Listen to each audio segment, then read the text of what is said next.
My point came back to me. The point is, both of us could probably argue, and we likely have, that steroids really helped the game. There was a dead time period between like 93 and 95-ish or whatever, where baseball was really not doing much. And then the 98 season came along, and it was the greatest season I've ever seen. Yeah. I mean, I will always remember 98, and that was how long ago? Really? 7 years. Fuck you, you get my point.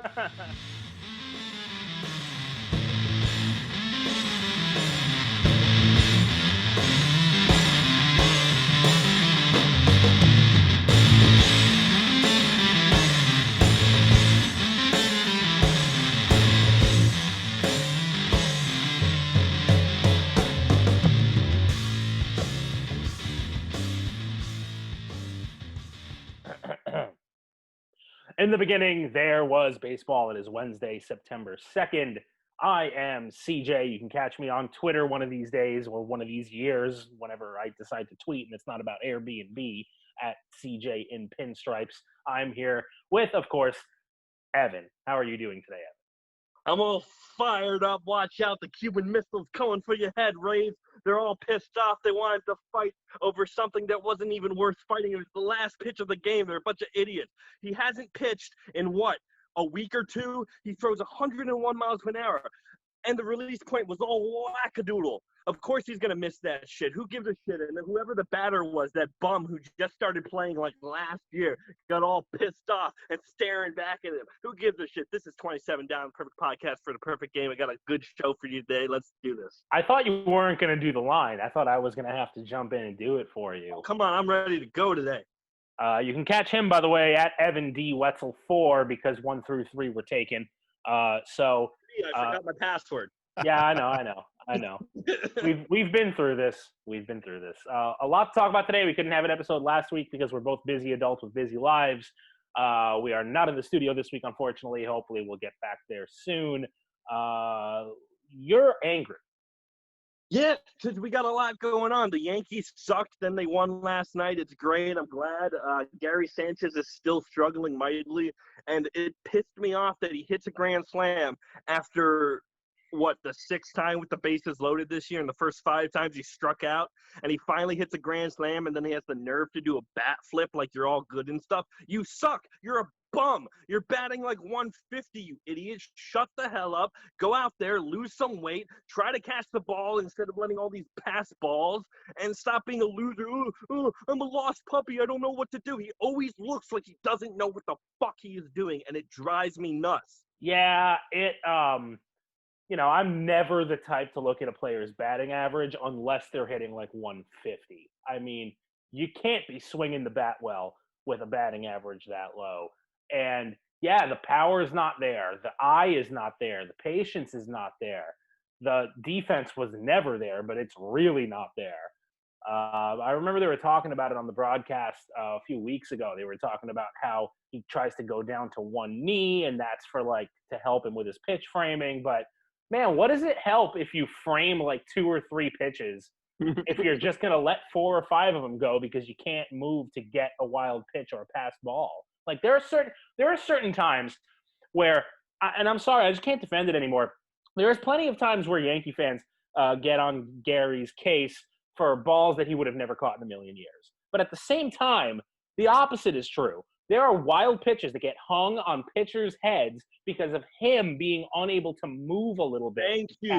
Thank you. I posted that, and everyone was like, well, the scoring was wild pitch. You're wrong. The scoring wasn't on Gary. It doesn't matter if it was on Gary. Yeah. It doesn't matter what the scoring was. Sometimes there are situations in which he framed it really poorly or didn't get his body in front of it and made it a horrible pitch. He's also calling half the game. Yeah. It's really annoying, and I'm not quite at the point where I want to give up on him yet. I kind of want to give him one more year. I'm pretty much going until he's no longer. I think you have to give him one more year because of how weird this year is. I think, which is frustrating because this is the one year where Real Muto is going to be a free agent, and I have a feeling he's going to the Mets. Hey, I mean, that'll be their one good hitter.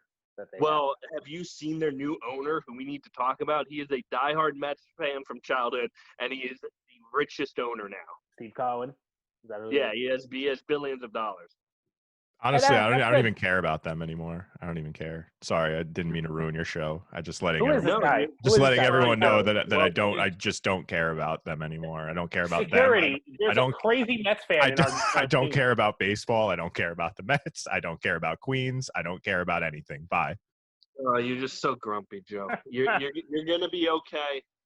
Cohen's gonna come in there and he's gonna do some things, and I think he's willing to spend a lot of money. To be honest, I think he's pissed off. I think your last the Wilpons have so many issues, and I'm glad you didn't get A-Rod and J-Lo. So first of all, if Evan's calling you grumpy, you know that you're being grumpy. I mean, if King of the Grumps is getting at you for being grumpy, then you are a grumpy man. Yeah, Secondly, I agree with Evan. I think that the biggest ills of the Mets is just the non-willingness to go out and get the players that they need to complete the team. I'm done hearing that the Mets are good on paper. Don't want to hear that phrase anymore. That phrase doesn't exist. It hasn't been true since 2015. The whole good on paper for 16, 17, 18, 19, 20, 5 years now. For 5 years, we've heard how good the Mets are on paper. And for 5 years, that paper is toilet paper that I wet my butt with. So let's just put it that way. You're an idiot. That was also the case for teams like the Padres as well, who finally this year are breaking out of it. They made a very good trade for Clevenger, I feel. Yeah. They made a good trade with the Mariners. That was a really interesting move. They were having issues with their backstop, and now they added two pretty solid backstops who are power hitters. So, yeah, good for them, man. Good for the Padres. It was a fun trade deadline. Let me clear some things up because I was really hard on Cashman on Twitter, and for me, I don't really care that he didn't do anything. I agree that he probably shouldn't have. It was a very weak market. We weren't going to get anyone, and the asking price for Clevenger was Clark Schmidt, Garcia, and Clint Frazier. They wanted two of those three. That was the start of it. It had to be two of those three, and I'm not doing that. Sorry.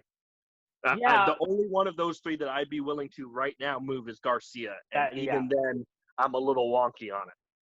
I don't know, man. I think Garcia and Frazier, it's a little lopsided, but Clevenger's good, man. Clevenger is he's really good. Clevenger's really good. I could have been okay with a package starting with Garcia and Frazier. It is a bit of an overpay, but you're gonna overpay. That's just the pay is the overpay. Right, and also we're the Yankees, so. And what does Clevenger have? 3 years left of control? Yeah. I think 3 years. He's 29 and he has 3 or 4 years left on a very reasonable contract. Yeah, and I mean that's the Indian special. It's a player who's not really young, but still he's major league caliber. He's damn near. And they still have more number of 2 or 3. Yeah, and you get to keep the guy for a couple of years. So. I might have been okay with it. It kind of would have depended on what the remaining pieces would have been. Maybe someone else would have come over from the Indians. The Yankees probably would have had to throw in a sweetener, but it didn't happen. It didn't happen, and I still trust Brian Cashman. I still think he's the best general manager in the entire sport. He is. My whole thing is I'm getting frustrated with the culture here. We seem very soft. We're not doing a lot of the right things. We made an entire staff overhaul, and we're still doing the same bullshit that we were doing the past 2-3 years. And it gets to a point where, as a fan, you want a drastic change. And this is the year where Aaron Boone his contract's up. They need to reevaluate if they're going to go forward with him. I think they probably will. I wish they'd bring Joe Girardi back. I wish they did a trade or something. Boone can go to fucking Philadelphia. You give us Didi and Girardi back, and we'll give you Boone and some bullshit from the minor leagues. Yeah, I don't think that's ever going to happen. Also, I think Didi is a free agent after this year. So I don't give a shit. Have them sign him for $800 million, and then we'll give him one of our $15 million contract. We'll give him half. I like it. I like it. Anything that makes Hap not a Yankee anymore. I like it. I And, mean, I was thinking, I like Paxton a lot, but if our guys in the minors really are the real deal, meaning Clark Schmidt, King, Garcia, Gill, Medina, Vizcaino, I mean, we got a long list of prospects that all pitch 101 miles an hour. I mean, that is unbelievable. I was looking at their scouting reports, and it's on a 20/80 scale. And 3 of those 7 pitching prospects that I give you have a 75 on their fastball. wow. That's unheard of. That 70, doesn't happen.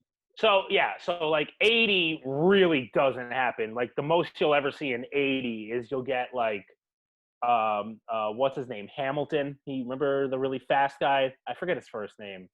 Billy Hamilton. Billy Hamilton. Yeah, you'll see him get an 80. Speed was like an 80, yeah. Yeah. It's really tough to see an 80, and a 75 isn't that easy either. So a fastball at 75, man, that's electric.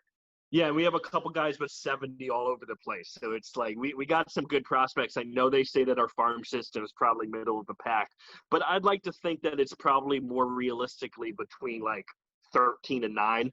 Well, yeah, I mean, sometimes teams go to the middle of the pack because they might have strong talent, but they might be a little further down or not quite seasoned enough to come up.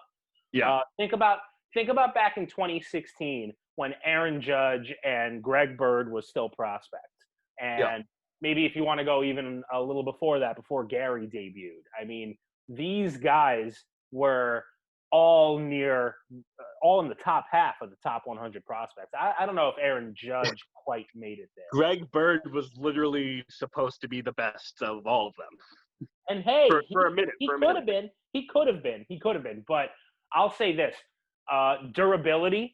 People don't talk about durability as a tool. Durability is a tool. You got the 5 tools. I think it should be 6. I think there should be 6 tools. I think durability should be considered the same. I agree with that. There are a lot of prospects who unfortunately don't have durability, and that's why you see not only them being moved a lot, but them being moved from team to team but never really panning out.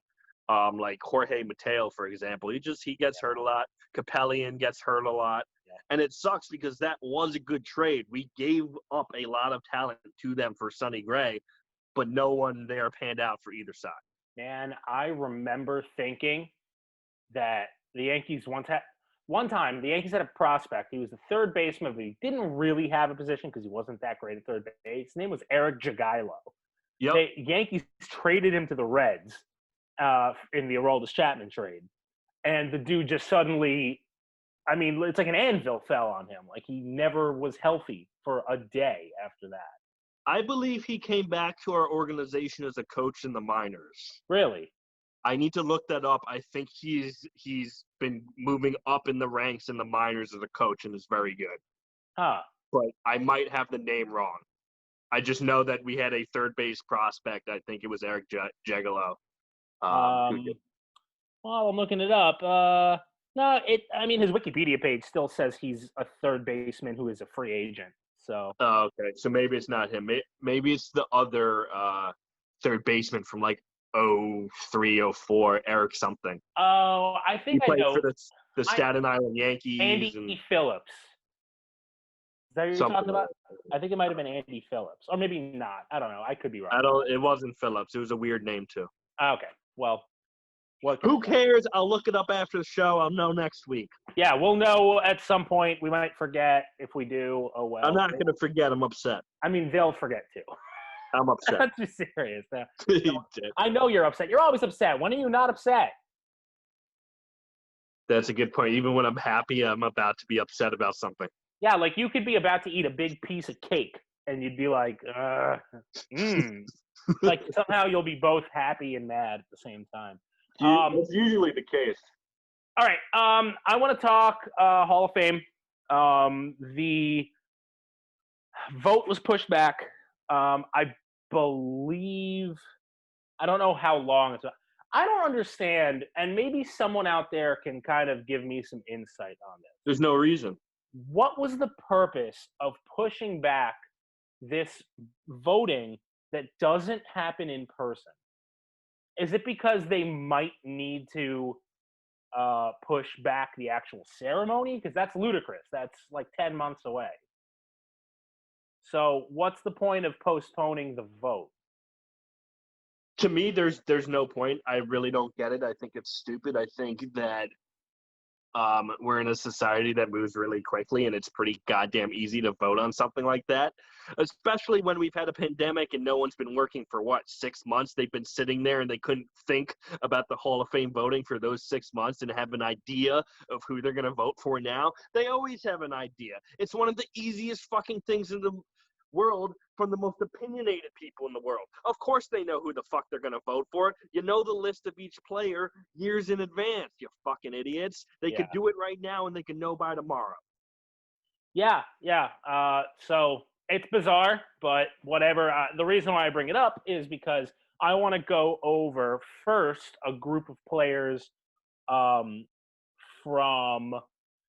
not necessarily last year, but who have already been on the ballot for however amount of time. We'll talk about those and see who has the best chance. And then we'll go over the newbies.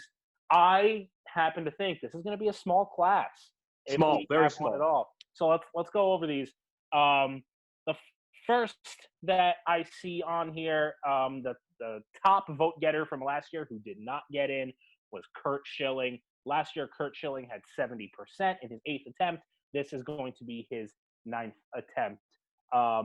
Now, usually what we've seen in the past is a player gets to 70%, and that's usually their launching point. They're usually in the very next year.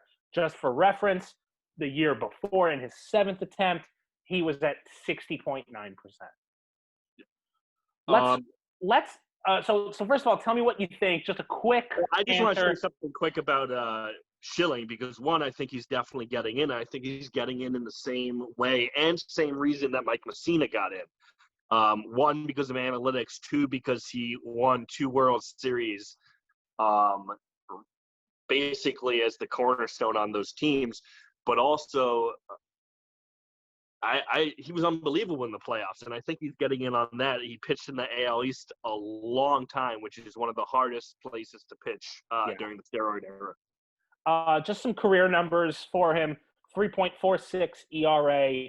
He ended up with over 3,000 strikeouts.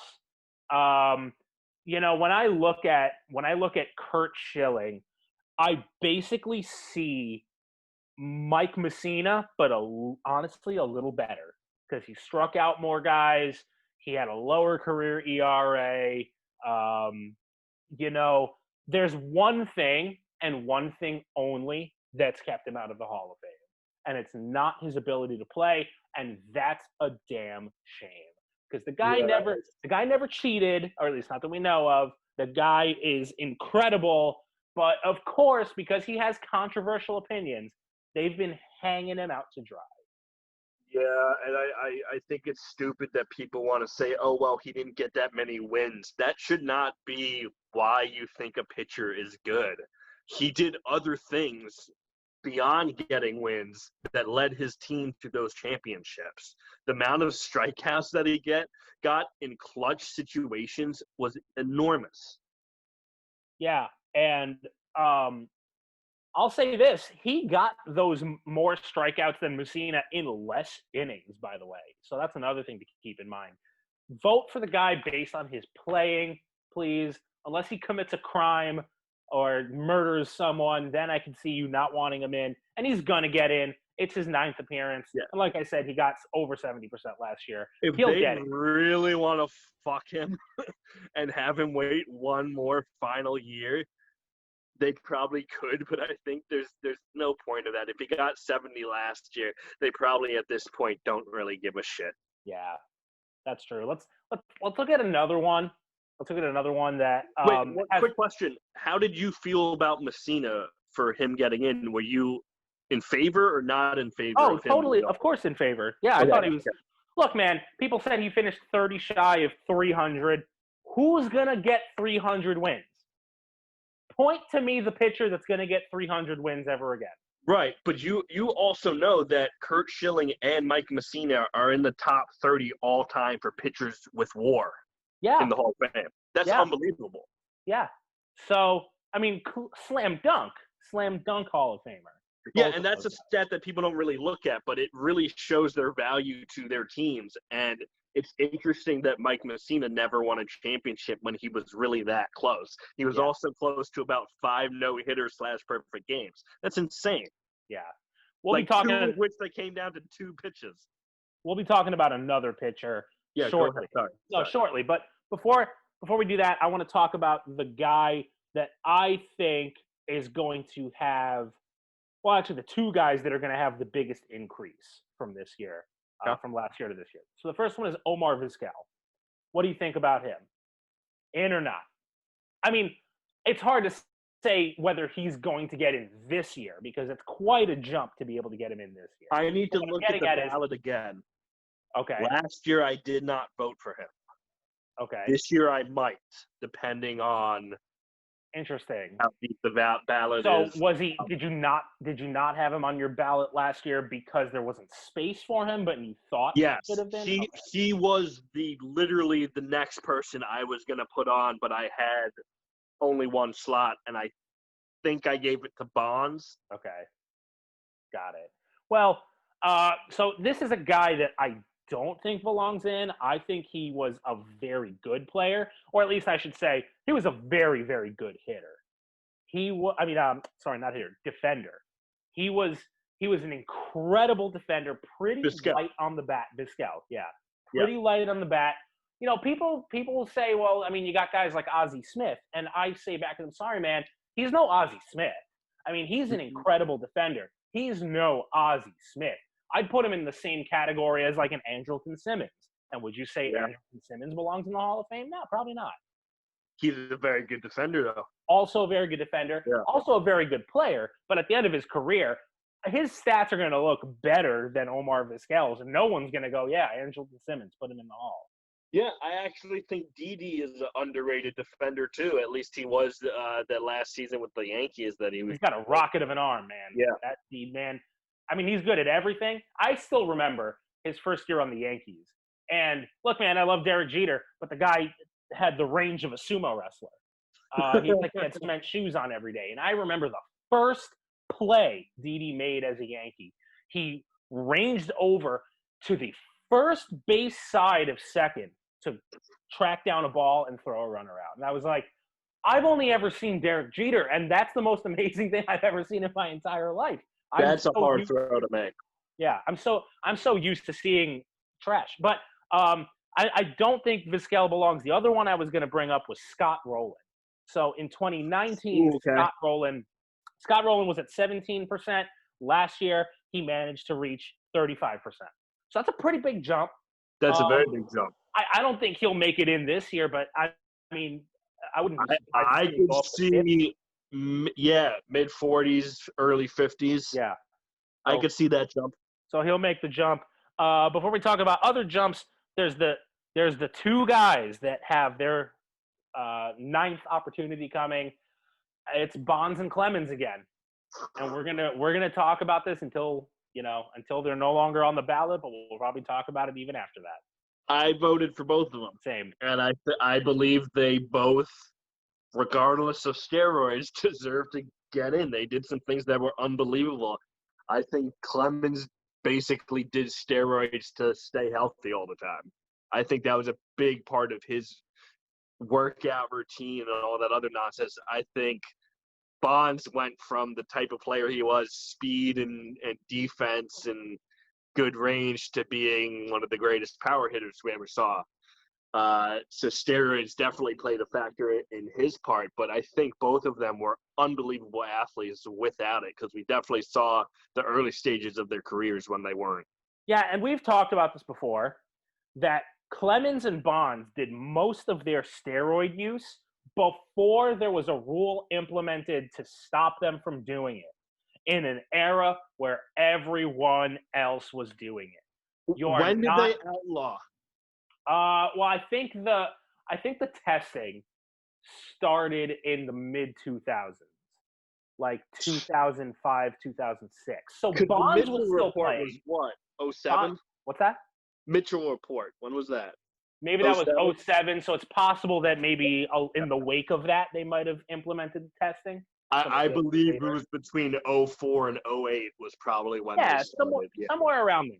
So the bulk of these guys' careers happened before there was ever a penalty for using any sort of substances. So why are you Especially gonna? Clemens. Yeah. Oh Didn't yeah. Clemens start his career in like 84 or some shit? I think Bonds started in the mid '80s too. Oh yeah, that's true. That's true. Pirates. He was originally a pirate. But like seriously, they were doing it the late 80s, early 90s, and then it became an issue by like 98 when they saw the home runs. They were like, well, this is good, but it's kind of an issue. And then they started fucking talking about it and making it outlawed by the time frame we said it was. Yeah, so they were basically encouraged to do that stuff. Yeah.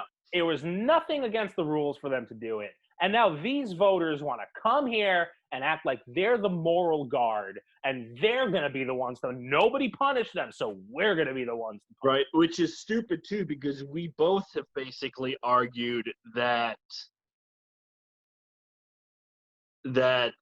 like I forget my point. You speak. You usually don't have one. No, so I had a good one. So, yeah, my point is you can't wipe out an entire decade of baseball, 2 decades of baseball, and you can't – come on, man. You're going to tell me that Frank Thomas didn't juice? Why? Why would you think that? Why would you think that, man, Griffey, why would you think Ken Griffey Jr. didn't juice? Yeah, my point came back to me.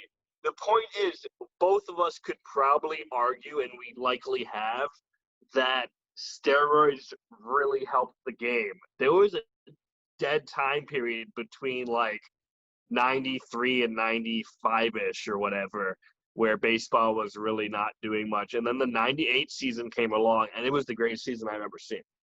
Yeah. I mean, I will always remember 98, and that was how long ago? Really? 7 years. Fuck you. You get my point. I couldn't tell if that was a real question by you or not, and I wouldn't have put it past you. You're such an asshole. Other notable names that are having their but multiple time go around. Billy Wagner's in his 6th. I don't think he's ever going to get there. He's at 30%. Sheffield, same with him. 7th and 10th, 30%. And then guys under 30, Helton in his 3rd try, Manny in his 5th try, Jeff Kent in his 8th. I could maybe see the argument for Jeff Kent. He's a bit underrated. He was a good player. Yeah, he was a good player. But ultimately, it's not going to happen. He's under 30. He has his 8th attempt coming up. I could You even. think he was better than Scott Rowland? What's that? Do you think he was better than Scott Rowland? Oh, no. Definitely not. Scott Rowland was an incredible player. Scott Rowland to me is not a borderline guy. To me, Scott Rowland is like, why isn't he in yet? He doesn't get some respect that he deserves. Guess who hated Scott Rowland? My grandma fucking hated him for some reason. She's the diehard Phillies fan. Is that because he left the Phillies and went to? No, she hated him when he was a Philly. I don't know what to say about that. Never had a logical reason why. I'm like, Grandma, he's your best player. I fucking hate him. Okay, Grandma. I don't understand. That's kind of crazy. Career 281 batting average. He had 70 WAR, which is awesome. 316 career home runs. He didn't come off as a home runny kind, but he had a lot of pop. He had some pop. He put some over the wall. Cooking this what? I'm cooking this. What is that? What is that? What do you got? I see veggies. I see what else was in there. It's chicken and avocado tomato salsa with creamy corn risotto. Oh, that sounds good. I've actually gotten really good at cooking risotto. Oh yeah, I mean, and risotto's tasty too. Yeah. I'm going to be making later today a traditional cacio e pepe pasta, which is basically just an Italian mac and cheese. I love mac and cheese. Yeah, it's just if you like hot dogs, you like mac and cheese. That's my lifestyle. Yeah, I mean, it's just a spaghetti with a ton of pecorino romano and a bunch of pepper. Oh, man, that sounds so good. It's really good. Joe, what are you eating for dinner, bro? I I'm gonna put in an order for a salad. Wow. Okay. Yeah, God forbid you make your own salad, Joe. Incredibly uninspiring. What the fuck?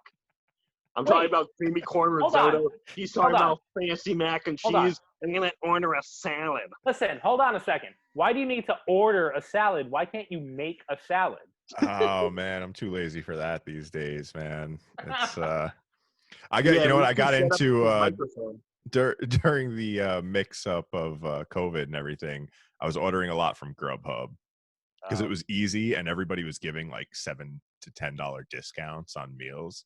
So But dude, wasn't that taking forever? Like I ordered from Grubhub a couple of times during the real like nitty gritty of COVID, and it would take like an hour and a half for me. I was a little late. It was like almost May, I think, when I started. So it was like damn it, Joe. Best. But I got into that routine, and then in June, everybody stopped putting the coupons out there. They were like, "All right, now that we got you, like we're not." Now you're like, "Oh, Grubhub." And then for a while, I was spending like $30 a meal, and I was just like, no. "Oh, this is ridiculous." That's not okay. Now I'm ordering the salad, and I'm driving there. So that's. Oh well, hey, that's not baby steps. Baby steps. No. You're willing to go outside with your car keys, open the door, drive somewhere, have to do it all again and come back, and you can't do a little cookie? You know what? I like to cook. I like to grill. I quickly went from cook to grill. Okay. All right. All right. Anyway. All right. Go away. We're still talking Hall of Fame. You guys want to talk questions? I'm upset with this. Forget it. Joe, questions. No, bring him back. Questions. No. We're not done with the Hall of Fame yet. Okay, fine. Jesus Christ. What is it going to be, a 2-hour episode? Shut your mouth. Jeez. I'm the one with a meeting in 15 minutes. Okay. Other names. Sammy Sosa. He's not going to get in. 9th attempt. He should be in. Andy Pettit. He's not going to get in. It's his 3rd attempt. I don't think he belongs. He doesn't. And let's go over some guys that are having their first go around. Okay. So there's 16 of them. All right. You just tell me straight up, yes or no. Got it. Okay? Tim Hudson. No. Mark Burley. No. Torrey Hunter. Tremendous fielder, but I got to say borderline. Dan Herron. No. Definitely not. Barry Zito. No. It gets more and more ridiculous as I go down the list. I think we did that on purpose. Don't even bother giving me a yes or a no for the rest of these. Aramis Ramirez, Shane Victorino, Grady Sizemore, Alex Rios, AJ Burnett, Nick Swisher, Aaron Harang, Dan Ugla, CJ Wilson, LaTroy Hawkins, and Michael Kadire. Okay, first off, that is an awful list. Only one person is borderline. AJ Burnett, the guy that threw 8-walk no-hitter. The only qualification to get on the ballot is you played 10 years. Oh, okay. So as long as you have 10 years of service time, you're on the ballot no matter how much of a joke you are. So that explains why those guys are on, because they managed to have lengthy careers. I mean, Barry Zito, Tim Hudson, and Herron had some good years in Oakland, but when they left, it kind of went downhill. I know Barry Zito struggled in San Francisco for a minute. He had some decent games, I guess. But yeah, the only name that I actually consider to be borderline would be Mark Burley. Really? Yeah, I think Mark Burley's borderline. I would ultimately vote no, I think, if I had a chance. But he had a solid career ERA under 4. His career ERA is close to what Messina's was. So, did he pitch as long? That's a good question. I'll take a look at innings pitched. Yeah, he did. He pitched as long. He didn't have nearly the strikeouts though. He didn't even get to 2,000. Yeah, I love Mike Messina. Yeah, I know you do. Let's get Joe back in here. Joe, Evan and I are pressed for time. Ask us your question and kiss our asses. Get in here. All right. I gotta get it cooking. It's mid-season for some teams. Some teams have still only played 12 games, but that's 2020. What do we got for MVP, Cy Young at the midpoint? All right, so National League is obviously Tatis, and if you say otherwise, you can lick the crevice between my cheeks. American League, there's not really a player that breaks away from the pack. I mean, you got guys like Tim Anderson who are doing really well. You got that's weird because he did really well for the first 90 games of last season too. Remember Tim Anderson? Yeah, and you got guys like Matt Chapman, Brandon Lau is doing really well. I love DJ LeMahieu, by the way. Yeah, I love him too. He won't get it, but no, he won't. But I guess if I had to pick one, let's go Tim Anderson. Why not? People also forget Severino's going to come back next year. If he pitches well, that would be amazing. Who knows what he does after Tommy John, I believe. But he'll be back. All right, what do you got for MVP for both leagues? Well, obviously Tatis. Yeah. How many home runs does he have now? 15, 16? I think it's 16 or something like that. Yeah. He's so good. By the way, I have to just bring one thing up. How is Nelson Cruz still raking? How is this man doing this? Nelson Cruz has old man strength.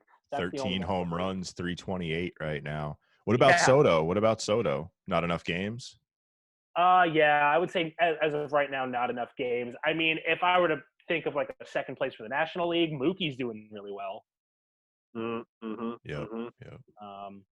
I mean, in the American League, don't get me wrong, you got a guy like Rendon, but I think he's having a really awesome year. I don't think he would win MVP because there is still that playoff bias, unfortunately.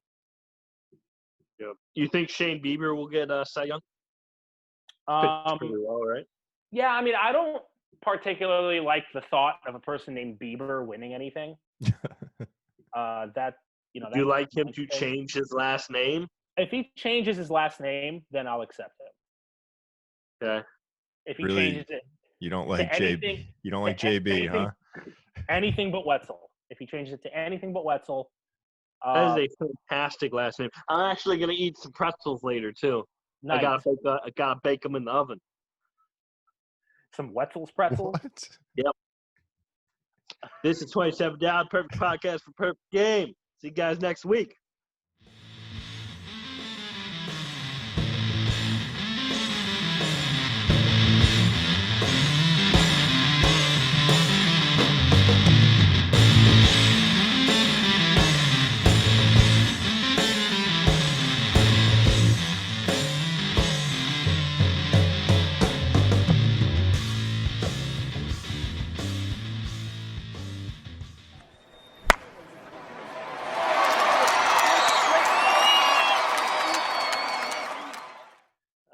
No Cy Young. No DeGrom. Yeah, I mean, DeGrom can suck one. All right then. Darvish wins the Cy Young in the Darvish, yeah, that's a good one. All right, bye guys. I'm out. All right, I'll have this up in a little bit. Later, guys.